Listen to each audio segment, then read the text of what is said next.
Assalamualaikum, halo teman-teman, kembali lagi sama aku Belva Rosmarsida. Nah, di video kali ini seperti pada judulnya, aku bakalan bahas ASI booster apa sih yang bisa bikin ASI kita itu kental. Tanpa berlama-lama, yuk kita bahas.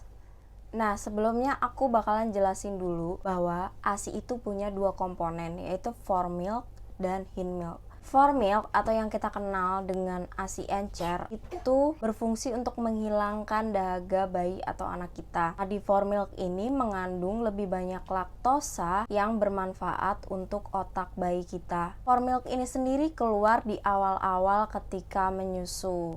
Kalau hinmilk atau yang kita kenal dengan ASI yang kental itu berfungsi untuk menghilangkan rasa lapar. Hinmilk ini sendiri itu mengandung lebih banyak lemak. Jadi, manfaatnya untuk pertumbuhan fisik yang biasanya itu mempengaruhi berat badan si bayi.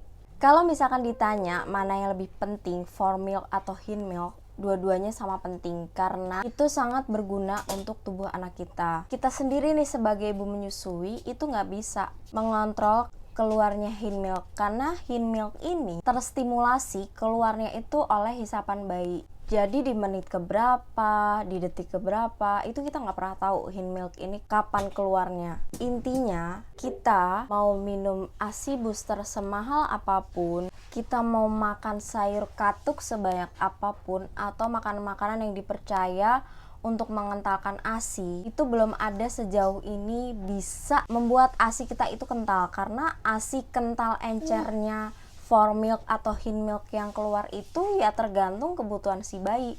Kalau si bayi haus ya yang keluar ASI yang encer atau formilk.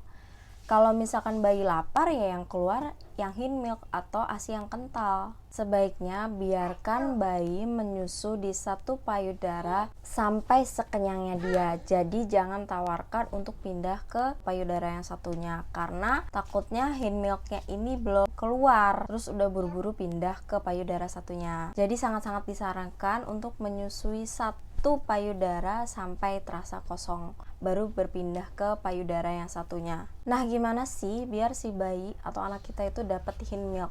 Bisa sebelum menyusui bayi kita pompa dulu. Jadi awal-awal kan yang keluar formilknya dulu tuh. Pas udah dipompa, udah sesinya berapa menit gitu, terstimulasi oleh bayi setelah dipompa, itu yang keluar adalah hinmilk. Biasanya kan formilk akan keluar terlebih dahulu. Ada tanda-tanda bayi tidak mendapatkan hinmilk yang cukup. Yang pertama, warna fesesnya hijau dan kadang-kadang ada lendir atau busanya. Yang kedua, anak kita tuh lebih sering gumoh. Yang ketiga, bayi lebih sering rewel, cenderung ngerasa lapar mulu. Keempat, perut bayi kembung. Yang kelima, berat badan bayi tuh susah banget naiknya. Jadi naiknya dikit gitu. Keenam, lebih rentan ruam popok karena fesesnya bersifat lebih asam. Yang ketujuh, bayi lebih sering menyusu daripada biasanya dan sering kali BAB setelah menyusu. Nah, dari tanda-tanda tersebut kita harus evaluasi lagi posisi pelekatan kita, posisi menyusui kita, supaya bayi kita bisa mendapatkan formilk dan hinmilk secara seimbang. Kalau misalkan resah atau gelisah, bisa konsultasikan ke konselor menyusui. Di Asosiasi Ibu Menyusui Indonesia, di Instagramnya @aimipusat, itu kita bisa konsultasi lewat chat. Jadi kita nggak takut untuk tatap muka. Itu juga lebih memudahkan kita untuk konsultasi kan, dan itu tuh nggak berbayar alias gratis. Jadi jangan ragu untuk konsultasi kalau misalkan mengalami kendala menyusui. Sekian dulu video dari aku, semoga bermanfaat. Nggak usah bingung mau ASI booster apa buat bikin ASI kental, susuin aja semaunya anak, semaksimal waktunya dia mau. Semangat menyusui, semoga bisa nyusuin sampai 2 tahun. Wassalamualaikum warahmatullahi wabarakatuh.